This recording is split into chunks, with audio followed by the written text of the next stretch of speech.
Assalamualaikum warahmatullahi wabarakatuh. Welcome to Wonder Home Library Podcast. Masih bersama saya Syifa Amin dan hari ini kita kedatangan tamu jauh, our esteemed guest from Hungary. From Hungary. Pak, how do you pronounce your name? Zoltan Pall. Zoltan Pall. Yeah, he is a researcher from in Austria, based on Austria. Right now, you are becoming fellows in Singapore as well, or you used to be there, and he studied quite a lot and extensively on Salafism and transnational movement, especially Islamic transnational movement. Dan pada kesempatan kali ini, Pak Zoltan sedang research juga ya, research di Indonesia, terutama tentang gerakan sekarang tentang gerakan Tablighi Jamaat, tentang Tablighi Jamaat. Tapi sebelum kita ngobrol tentang Tablighi Jamaat, mungkin ini Mas Zoltan bisa, you can share with us a story what makes you interested in the study of Islamic movement, especially Salafism and then Tablighi Jamaat. What makes you interested to study this kind of Muslim movement? Because I lived quite a long time in the Middle East, like as a student of Arabic language, and then I somehow just became interested to study Islam or the social impact of different Islamic schools of thought quite early on. So I wrote my master thesis on Sayyid Musa Sadr in South Lebanon. Then I felt that I want to continue my my research or my doctoral studies about Lebanon, and I just I traveled around the northern Sunni majority areas, and that was the year of 2007, when it was just 2 years after the Hariri murder. Oh, the Hariri murder exactly. At the time. So it caused a bit of like appearance of different Sunni Islamic movement there. Also, their following became larger, but mostly their voice actually became more present in the public sphere. And then I decided to follow and study the different Sunni Islamic movements in Lebanese context. And so I wrote a PhD proposal to Leiden University and ISIM, International Institute for the Study of Islam in the Modern World. Unfortunately, the institute was closed down in the end of 2008. But I held a visiting fellowship there, and so my PhD proposal was accepted. And first I started in Leiden, then continued in Utrecht to follow my supervisor, Professor Martin van Bruinessen. I see. And then I narrowed down my topic to Salafism. Do you yourself encounter with the Salafist people or Salafist scholars during your time in Lebanon? Of course. I mean, I always interviewed them. So my main methodology was ethnography. So I spent time with them. I socialized with young Salafis. That time I was also in my 20s, like late 20s, and so it was quite easy to hang out with different young people, and among them there were many Salafis. And but being Lebanon, Salafis are also perhaps more open than their counterparts elsewhere. Oh, I see. And more so open. It was maybe a little bit easier to contact them and to interview them than in other countries. I don't say that it was easy. Of course not. I mean, I see.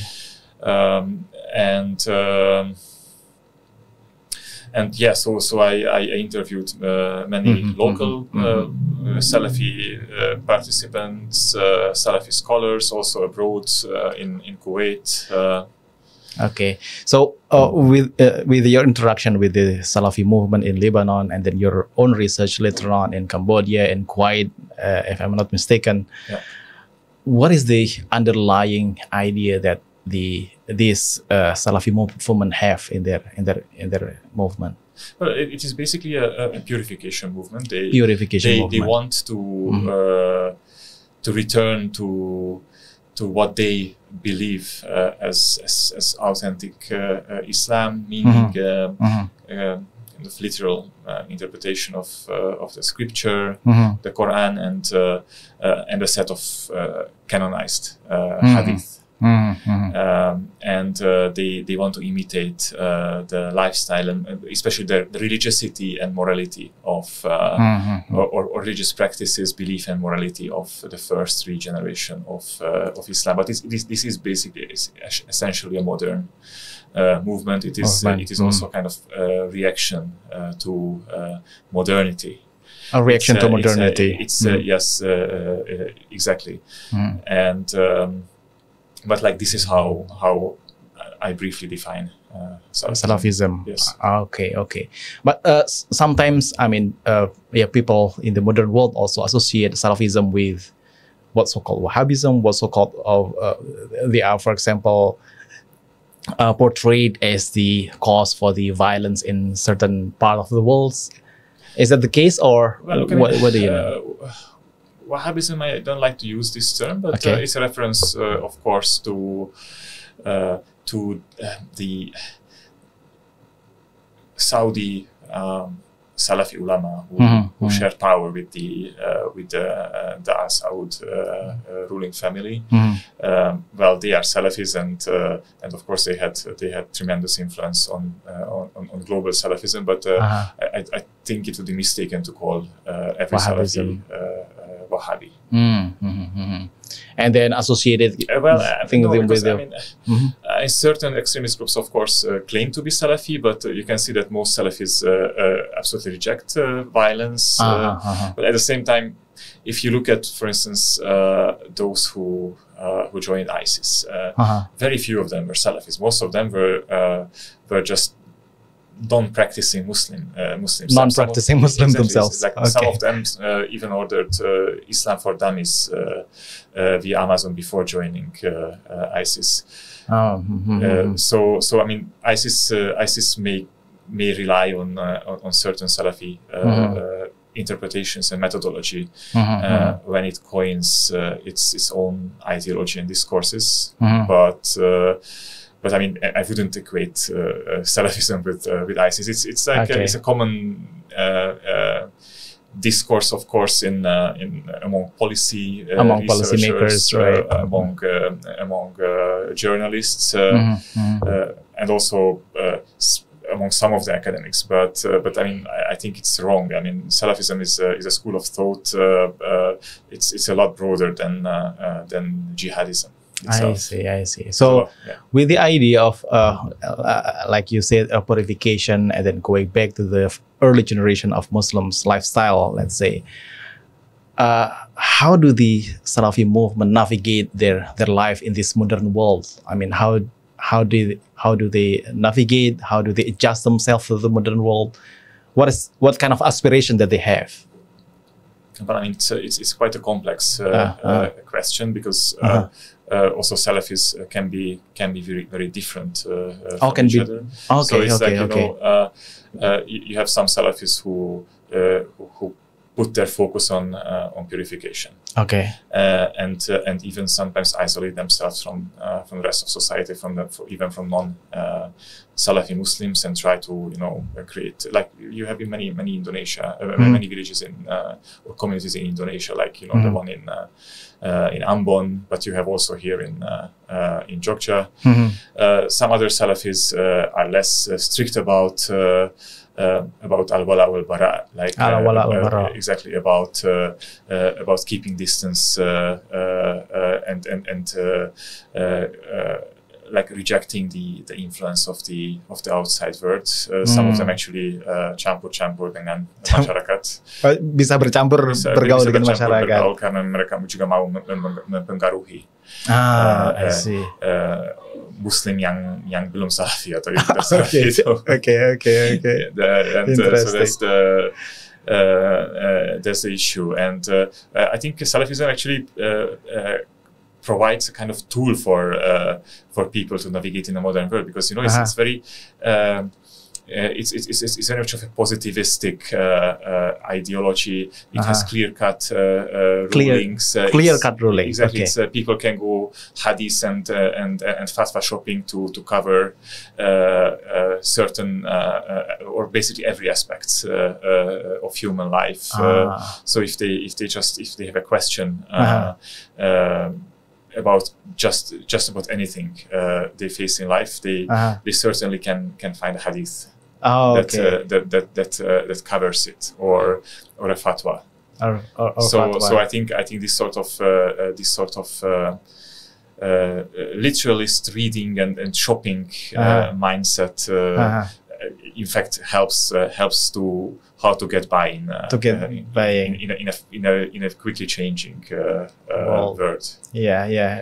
Apa orang bisa dapat cepat kepastian jawaban gitu ya. Cepat kepastian ini seperti orang dapat kepastian dan seperti unambiguous answers, jawaban unambiguous.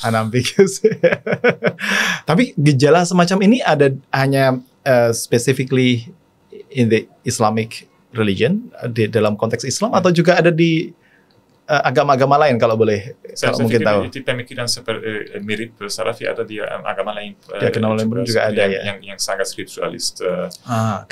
Juga di seperti ada banyak aliran Kristen. Contohnya. Iya, kalau di Amerika itu ada Jehovah Witness dan segala macamnya, itu kayaknya banyak. Iya, Jehovah Witness dan macam-macam aliran Protestan. Tapi ini yang juga I'm pretty curious, because you are as European, as you mentioned earlier in Lebanon, they are pretty open for you to come and have interaction with them. Kalau interaksi Mas Zoltan sendiri, misalnya di Indonesia, di Kambodia, di Kuwait, apakah sama? Salafinya quite open to foreigners to come and then have interview with them?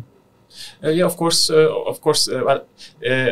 Some of them are open, some of them not. So I also got rejections. To interview people. So it's just it depends, but it sometimes needs a lot of work. So building trust. So it means that sometimes I just have I start with a very simple interview, then I have informal conversation with the person. Mostly I rely on, of course, informal conversation, semi-structured interviews. So it doesn't mean that everyone can just like that easily interview them, because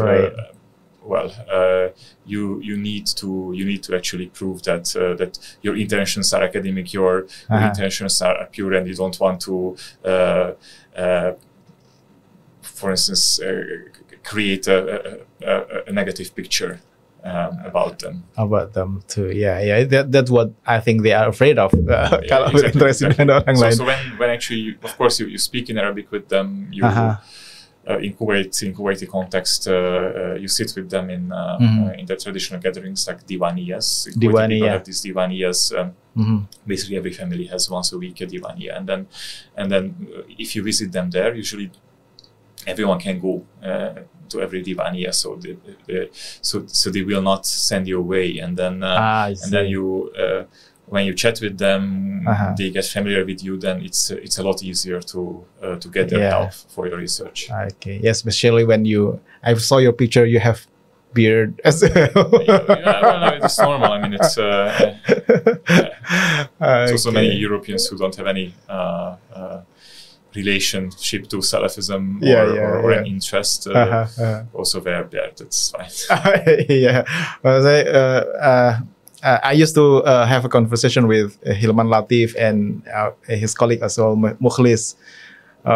He said to me that he used to accompany you having an interview with Salafi pesantren somewhere in Jogja, and then they thought that you are also so-called among the Salafi or Muslims, things like that. I remember also there was we actually I think we went somewhere between Jogja and Solo to one of the pesantrens. Okay. Interesting. Okay, that's about Salafism. And now you mentioned earlier that you also conducted research on Tablighi Jamaah as well. Well, I'm just starting. Yeah. Okay. What triggers you to move or to pay attention to the well, I find actually interesting the Tablighs striving to compete Salafis, and they're in certain places they build alliances with traditional Shafi'i Muslims and traditional Shafi'i Pondoks, and I'm just curious, how this plays out, and what sort of discourses, what sort of methods do they employ to attract people and attract certain people back from Salafism. And so this is basically briefly what made me start a project. It was just a very small project about Tabligh. When or where do you see this competition start? How they? Well, I mean, I observed it in Cambodia. Oh, in Cambodia. Cambodia, yes.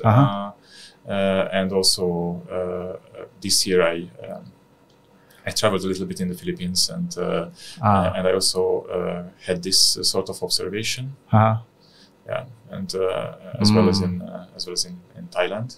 Okay. South Thailand. So, I see. So, but as I told, this is I just did some pilot research about this, and then I need to actually deepen. Okay, so in Philippines, Thailand, and Cambodia, most of them have association or alumni of Temboro.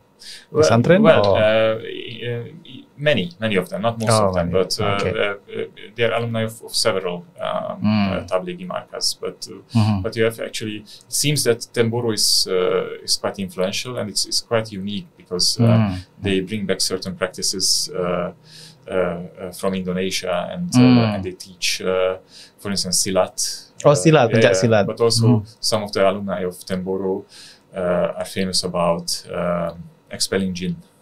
Expelling jinn. Yes, exactly. Interesting. Interesting. Exactly. Oh, I see.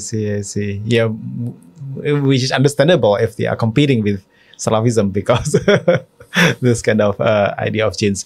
Also, can you share with us as well the idea of home making, right? The home making in terms of you mentioned in your recent article about Salafism and the idea of home, transnational, this kind of transnational movement, pretty different from the idea of a nation state, pretty different from the idea of khilafah, right? Yes. Yeah.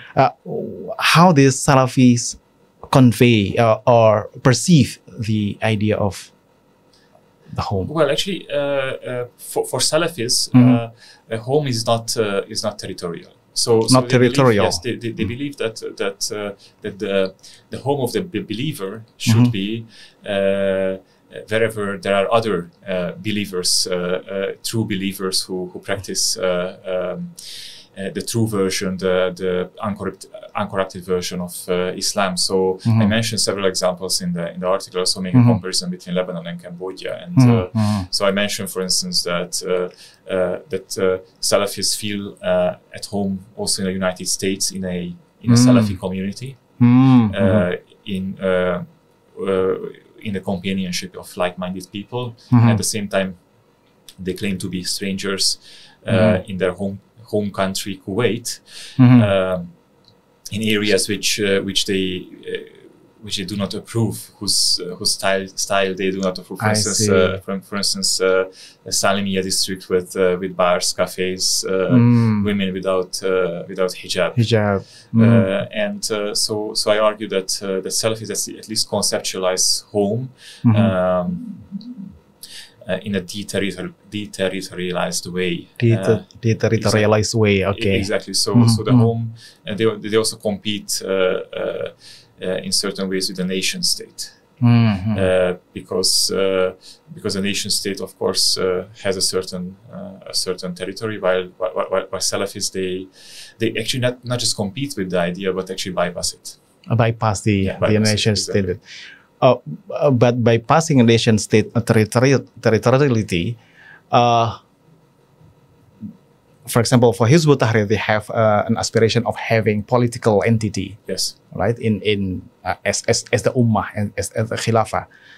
Is why that idea is not found in Salafism? Because Salafis, they want to unify the ummah along based on shared belief. The same approach to the text, the scripture, and they believe that political unity is going to happen if people are already united based on the same aqidah. I see. So that is a logical consequence after having shared. Exactly. So this is the Salafi belief of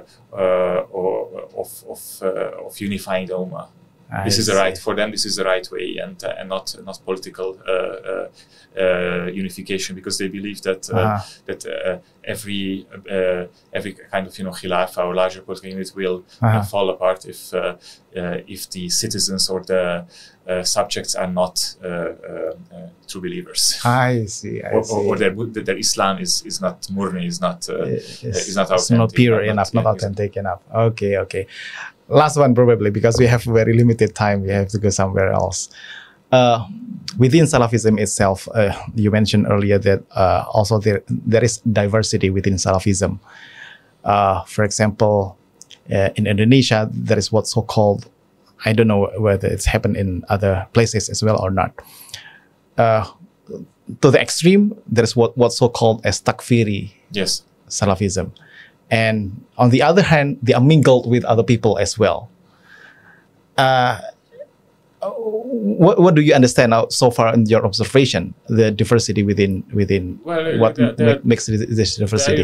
There are kind of conventional academic approaches to this question. So like Viktorovich has this threefold classification of purists, political, and jihadists. So purists who only focus on purifying religion and are largely apolitical. Then you have the politicals who form political parties, who engage with institutional politics, and then the jihadists who actually prefer, who believe that the reality can be only changed by using violence. I see. But I think it's this sort of classification is based on Viktorovich's observations in the Middle East. But like if you go to other places, this sort of threefold classification may not be entirely valid. And I also argue in one of my articles that, that, for instance, in Cambodia, you can see that in one network, people read different books and follow the YouTube channels of politicals, of purists, what Viktorovich would categorize purists, and so you have to actually observe what sort of differences exist among Salafis in a certain locality, and I think that actually qualitative fieldwork is necessary to be able to set up any kind of classification. So I don't believe in grand theories when classifying Salafis. I think the setup can be quite different in different locations. In different locations. So so I suggest, for instance, in this article, a continuum to observe the way Salafis employ al-wala al-bara, and certain Salafis are focus more on the purification of their own self. Okay. So they tend to be more isolationist and trying to be more apart from those who they regard as not completely pure Muslims. Pure Muslims. But some others put preference on da'wah, and they don't mind mixing with other Muslims or even non-Muslims in order to to actually spread Salafism and influence what they believe as the truth. That's why, because they are, aspiring to give the da'wah of Salafism, they are more open to interact with other people. Yes, but I actually set up this continuum based on my observations in Cambodia, and I think in Cambodia this is how it works, but it may not be valid for Indonesia or somewhere else. So yeah. Okay. So there's a lot of room for further research. Exactly. Oke, makasih banyak ya untuk sementara begitu. Nanti kalau ke Indonesia lagi, kita ngobrol lebih banyak lagi, lebih dalam lagi. Terutama nanti kalau sudah ada hasilnya tentang Temboro ini, which is quite interesting because tadi spreading what's called Indonesian Islam in Temboro's version, using silat, expelling of jin. That's pretty interesting. Yeah, I think so, yes. Oke, selamat meriset dan mudah-mudahan sehat selalu. Nanti kita ketemu dan ngobrol lagi, Mas Zoltan. Oke, makasih. Mudah-mudahan obrolan dengan Mas Zoltan ini bermanfaat. See you. Assalamualaikum warahmatullahi wabarakatuh.